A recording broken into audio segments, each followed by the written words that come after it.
नमस्कार and a very warm welcome to the voice of common man news Hindi and English. हमारे channel के chief editor Samir Qureshi के साथ आइए रुक करें इस वक्त की खास खबर की ओर। तुमचं स्वागत।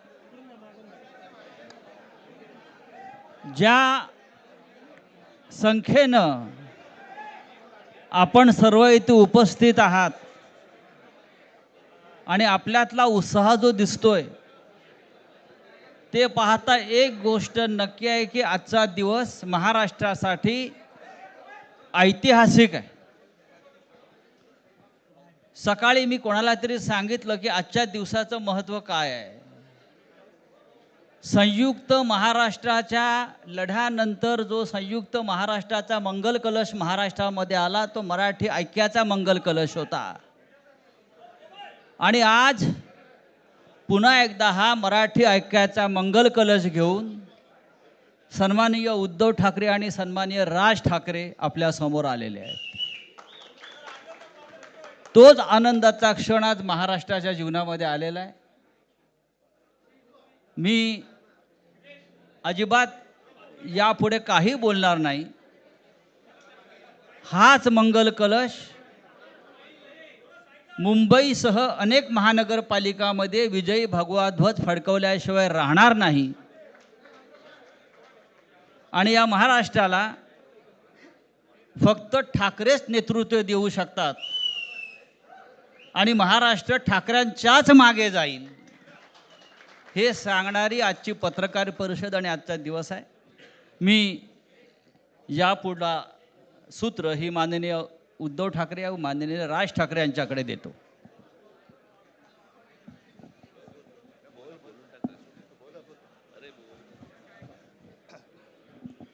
बघा एवढं आमचं एकमत झालेलं आहे। सर्वांचं स्वागत करतोय आणि आता संजय राऊत यांनी संयुक्त महाराष्ट्राच्या लढ्याची आठवण करून दिली। तो जो मंगल कलश आणला गेला तो काही सत्यनारायणाच्या पूजेसारखा आणला गेला नाही, त्याच्या मागे खूप मोठा संघर्ष झालेला आहे। 105 107 किंवा त्याहूनही जास्त मराठी माणसांनी बलिदान देऊन मुंबई महाराष्ट्राला मिळवून दिली आणि त्याची आठवण आज होणं स्वाभाविक आहे। कारण आम्ही आज दोघेही इथे बसलेलो आहोत ठाकरे बंधू। आमच्या दोघांचेही आजोबा प्रबोधनकार हे संयुक्त महाराष्ट्राच्या लढ्यामध्ये पहिल्या 5 सेनापतींमधले एक सेनापती, त्यांच्यासोबत माझे वडील म्हणजे शिवसेना प्रमुख हिंदू हृदय सम्राट बाळासाहेब ठाकरे, राजचे वडील म्हणजे माझे काका श्रीकांतजी ठाकरे, म्हणजे अख्खं ठाकरे घराणं त्यावेळेला मुंबईसाठी संघर्ष करत होता। त्याच्यानंतरचा इतिहास मी काही आता तुम्हाला सांगत बसत नाही, पण मुंबई महाराष्ट्राने मिळवल्यानंतर मुंबईमध्येच मराठी माणसाच्या उरावरती उपरे नाचायला लागले आणि त्यावेळेला न्याय हक्कासाठी शिवसेना प्रमुखांना शिवसेनेला जन्म द्यावा लागला। साधारणतः 60-65 वर्ष आता होतील, पुढच्या वर्षी शिवसेनेला 60 वर्ष होतील। इतकी वर्ष व्यवस्थित गेली आणि आज परत आपण पाहतो आहोत की मुंबईचे लचके, मुंबईच्या चिंधड्या उडवायच्या हे मनसुबे त्यावेळेला ज्यांना मुंबई पाहिजे होती त्यांचेच प्रतिनिधी जे वरती दोघं जण, वरती म्हणजे इकडे नाही दिल्लीत बसलेले आहेत, त्यांचे मनसुबे आहेत। आणि आत्ता जर का आपण भांडत राहिलो तर मग तो जो काय संघर्ष, ते जे काय हुतात्मा स्मारक आहे त्याचा मोठा अपमान होईल। आज आम्ही आमचं कर्तव्य म्हणून एकत्र आलेलो आहोत आणि मी मागेच म्हटलं एकत्र आलो आहोत ते एकत्र राहण्यासाठी।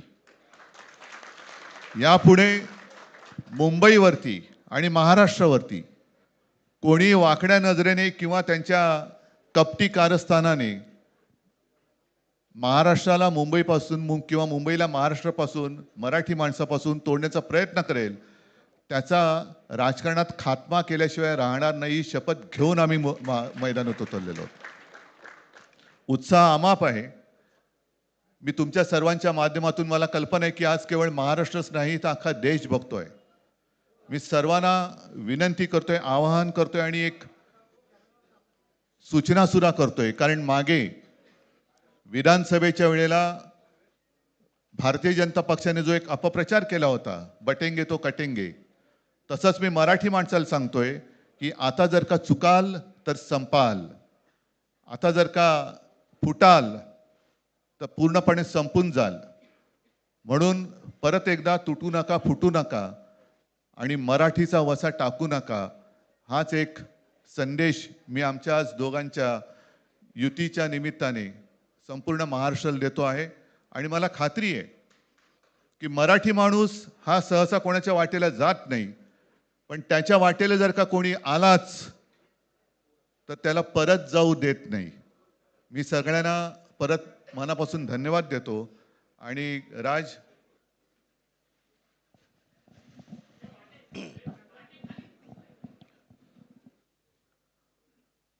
आपणा सर्वांचं मी मनपूर्वक स्वागत करतो.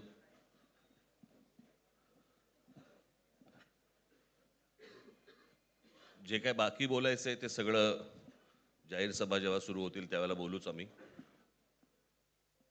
परंतु माझी एक मुलाखत झाली होती आणि मी मुद्दामून आठवण करून देतो त्या गोष्टींची. आणि त्या मुलाखतीमध्ये मी असं म्हटलं होतं की कुठल्याही वादापेक्षा आणि भांडणापेक्षा महाराष्ट्र मोठा आहे. आणि मला असं वाटतं तिथून त्या आज आम्ही एकत्र येण्याची सुरुवात त्या वाक्यापासून झाली.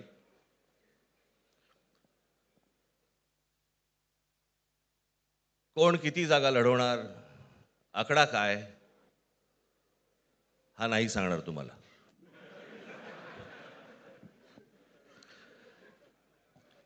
महाराष्ट्रामध्ये सध्या लहान मुलं पळवण्याची खूप टोळ्या फिरतायत. त्याच्यामध्ये 2 टोळ्या अजून जास्ती ॲड झालेल्या आहेत. ते राजकीय पक्षांमधली मुलं पळवतात. आणि जे निवडणुका लढवणार आहेत त्या लढवणाऱ्या सर्व उमेदवारांना दोन्ही पक्षांकडनं उमेदवारी दिली जाईल. ती कधी भरायची, केव्हा भरायची ते आपल्याला कळवलं जाईल. आज फक्त आपल्यासमोर एकच गोष्ट मी आपल्याला सांगू इच्छितो की बरेच दिवस ज्याची प्रतीक्षा महाराष्ट्र करत होता ती शिवसेना आणि महाराष्ट्र नवनिर्माण सेनेची युती झाली, हे आज आम्ही आपल्याला जाहीर करत आहोत.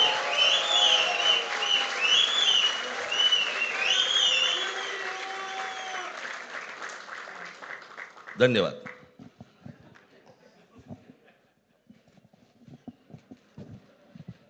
आकड्याचा खेळ संपला ते बरं झालं.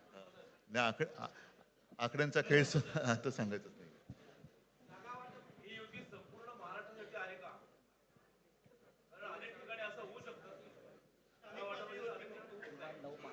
अजून बाकीच्या महापालिकांमध्ये सुद्धा कालपर्यंत युती झालेली, जशी नाशिकमध्ये झालेली आहे, बाकीच्या ज्या महापालिका आहेत त्यांची सुद्धा त्यांच्या तिथल्याही युतीवरती आज उद्याच शिक्कामोर्तब होईल.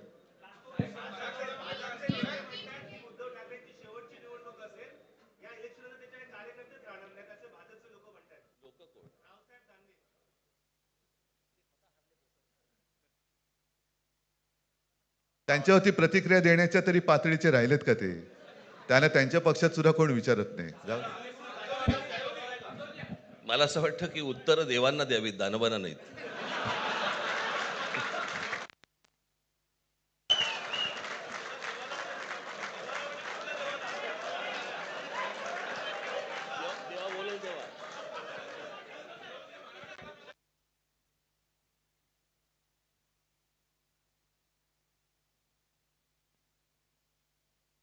मुंबईचा महापौर मराठीच होणार आणि तो आमचाच होणार.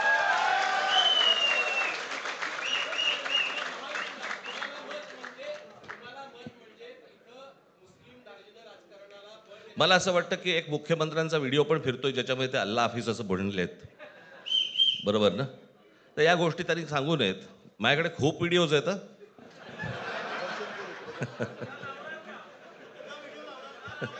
काय ते ते काय बोलतात त्याच्यावरती माझे व्हिडिओ तयार असतील.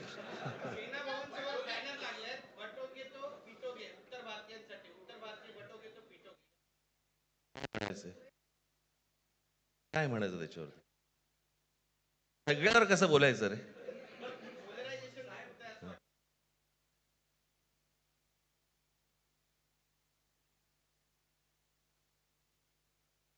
मला असं वाटतं आज मुंबईचं मी तुमच्यासमोर आम्ही जाहीर करत आहोत आणि बाकीच्या जशा अशा होतील तशा तुम्हाला कळवलं जातील.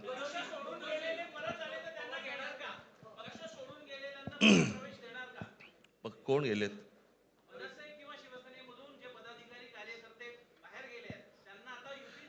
येऊ तर देत पहिलं.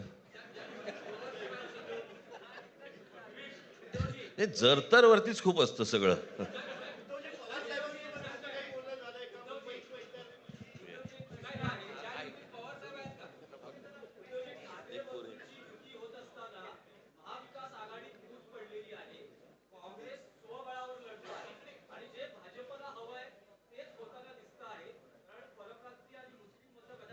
आ- भाजपला काय हवंय ते भाजपने पाहावं.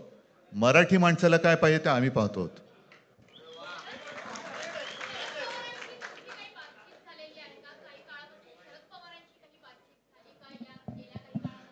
चर्चा सुरू आहे.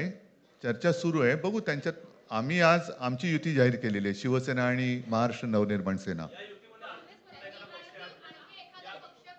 जे जे महाराष्ट्र प्रेमी आहेत त्याच्यात काही भाजपातले सुद्धा अस्सल मराठी आहेत, ते सुद्धा येऊ शकतात. ही महाराष्ट्र रक्षणासाठी महाराष्ट्र प्रेमींची युती आहे. त्याच्यात काही जण भाजपमध्ये सुद्धा आहेत, त्यांना हे जे काही चालले ते पाहवत नाहीये किंवा सहन होत नाहीये, ते सुद्धा येऊ शकतात.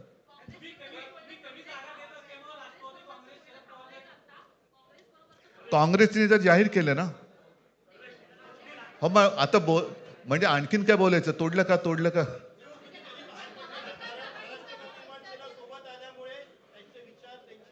बघा, मला बाकी कोण काय म्हणते त्याच्याशी काही कर्तव्य नाही. मी परत एकदा सांगितलं, महाराष्ट्राला आणि मराठी माणसाला काय पाहिजे ते आम्ही दोघं बघतो.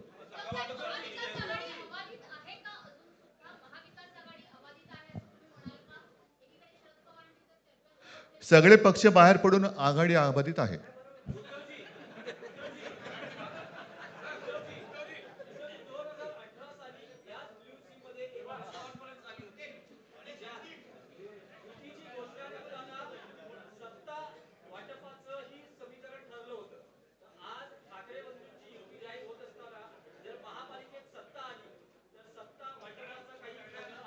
त्यावेळेला आम्ही हा निर्णय जाहीर केला होता आणि नंतर काय झालं तुम्हाला माहिती आहे. म्हणून आज आम्ही तो निर्णय जाहीर करत नाही आहोत.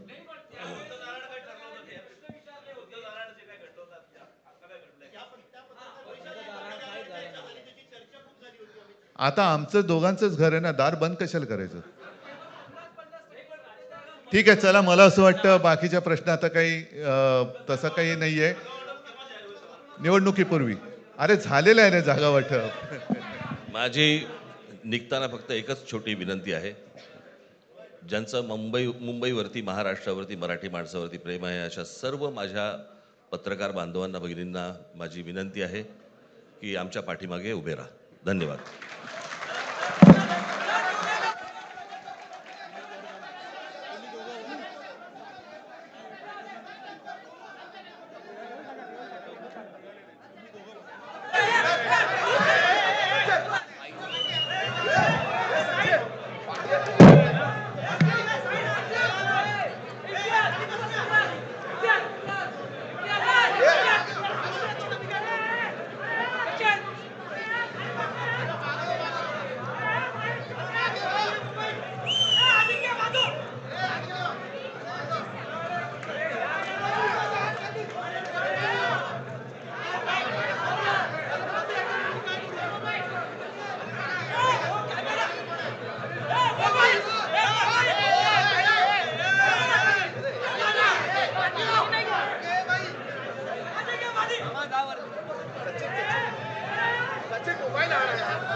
जय हिंद, जय महाराष्ट्र. समीर कुरेशी, धन्यवाद.